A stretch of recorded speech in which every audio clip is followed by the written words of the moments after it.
Soil blocks are a great way to get your transplant started for the garden.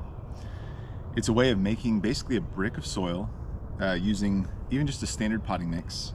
Though I do kind of modify mine a bit, and there are a bunch of different recipes out there that I'll link below for like peat-free or using your native garden soil or compost base. So there's lots of different recipes. You basically just need something that'll form a nice brick when you get it wet and compress it with a soil blocker. The soil blocker is going to produce a much stronger transplant because the roots are going to air prune. So when they hit the edge of the block, they stop and they grow laterally. They wind up using the soil and water and nutrients a lot more efficiently. And whenever they transplant, they don't have the transplant shock the typical plugs will have because they don't root circle around the bottom of a plastic tray. So healthier plants. So the key to really healthy transplants, I believe, is potting up. And the reason for that, and what I'll explain, is that seedlings in a tray, in a plug, or in a soil block, if you're constantly watering them, you're flushing away all the nutrients, or a lot of the nutrients over time, from that soil by the regular watering that seedling needs. So by being able to kind of refresh the soil, by moving the plant into a bigger space, which it needs anyways, it's also getting new, fresh nutrients and will thrive a lot better. What's great about the soil blocks is that they actually pot up into each other super well. So this is the Mini 20 and this is the 4, and these soil blocks fit inside the soil blocks that this one makes, and I'll demonstrate that here in a minute. But first I need to get my mix wet. This is a standard potting mix, and then I've also amended it with probably about a quart of compost and a dash of or maybe like a half cup of mixed organic fertilizer that I've used regularly around the farm. And so I'll go ahead and mix this with water. I'll get it really nice. You want it to be able to squeeze the excess water out of it, that it's holding a lot. You don't want a ton of standing water in the container that you're mixing in, because then it just gets soupy and kind of messy to make. But you do want it heavily saturated. That's going to make a much stronger block with good firm edges. And so we'll go ahead and mix that together, and then I'll show you how I pot up some plants. I have started some Icelandic poppies, and so I need to move those up into larger blocks to get ready to transplant out here in the next few weeks. And then those will overwinter and then produce a lot of abundant flowers early in the spring, which is really good for our market. So I'll just go ahead and mix this. This is the dry mix, and I'm gonna pour in about 3 gallons of water, probably about 2.5 gallons of water.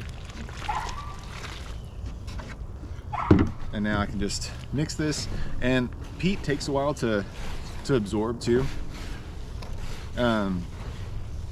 So I'll actually mix this together, and then I'll go inside and finish breakfast and then come back out, and then it should be nice and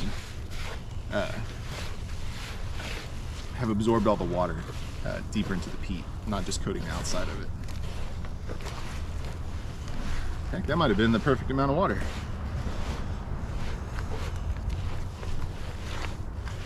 So get this all mixed up. The big thing is just when doing the soil blocks is just making sure you have the right consistency. See all that excess water that's coming out of there?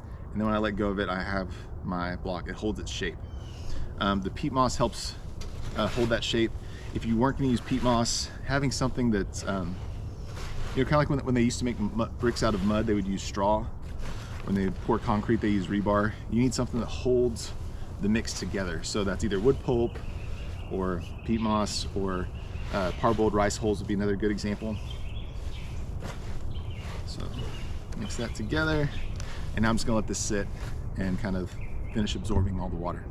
Okay, so I have added more water to this. It's got a lot more muddy consistency. So you're not going for cookie batter, you're going for cake batter, if that makes sense. You really want it like smearable, if that makes any sense. It's so hard to describe a texture via video, but you want it like a thicker cake batter, not super runny, but very smearable, muddy, kid making mud pie kind of consistency.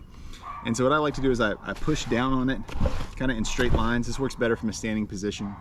Again, just showing you kind of for example. And then I kind of go back and forth, I rub it in a circle, and that helps flatten the bottom, make sure it's compacted well. You can wipe off any excess, kind of do the same thing, and then take your tray and then press down into the tray.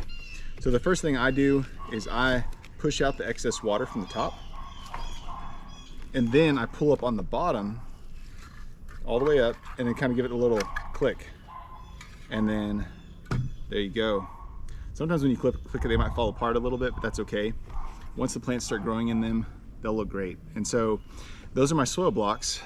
And with the divot for this, and you can actually see the little roots coming off the bottom.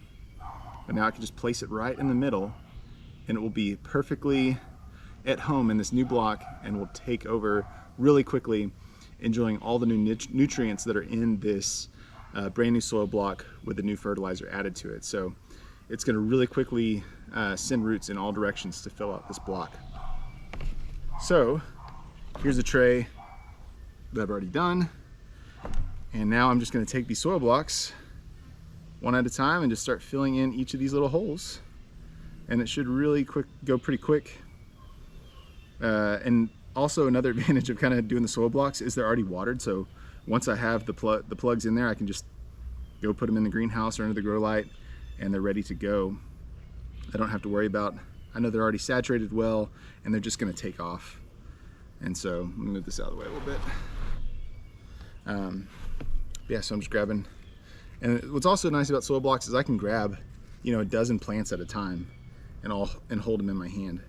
And so then I can go a lot faster too, because I'm not having to reach back and forth and squeeze things out of plug trays and all that sort of thing. So that's nice. And I can show doing a full tray too, like how long that takes as well. But the big thing is having a good medium to start off with. And like I said, there's lots of different recipes. I'll put links to different recipes below. But using a good mix at the right, has enough nutrients and is the right moisture consistency. Those are pretty much the two key factors in getting soil blocks to go really well. And then once you have them established, making sure that you are watering them well. Keeping them well watered is going to be really important. They can have the tendency to dry out in the summertime, and once they do dry out, they're really hard to get moist again by top watering. And so bottom watering is usually going to be your best bet for re-wetting soil blocks. And so you can see how pretty, this goes pretty quick. I'd have to pot these up if they were in trays anyways, but with the soil blocks, I just feel like it's pretty quick. It's a lot faster. And I'm getting a kind of a superior plant out of it as well.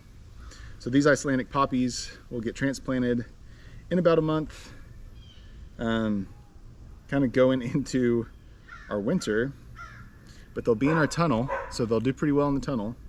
And then, yeah, we can keep them nice and warm, but they really want those cool temperatures to even grow anyways. And then once spring rolls around, they just explode with new growth and begin flowering right as the tulips are finishing, which makes these a really important flower for us.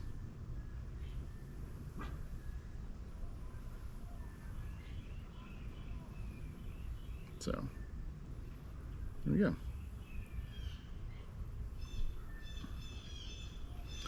So I hope that was helpful to you. One, seeing how soil blocks are made. Two, the trick of being able to pot up as a means of nutrient management. You can also top water with a fertilizer, but this is probably going to be your best bet, is just potting on, because the plants are going to need new soil anyways.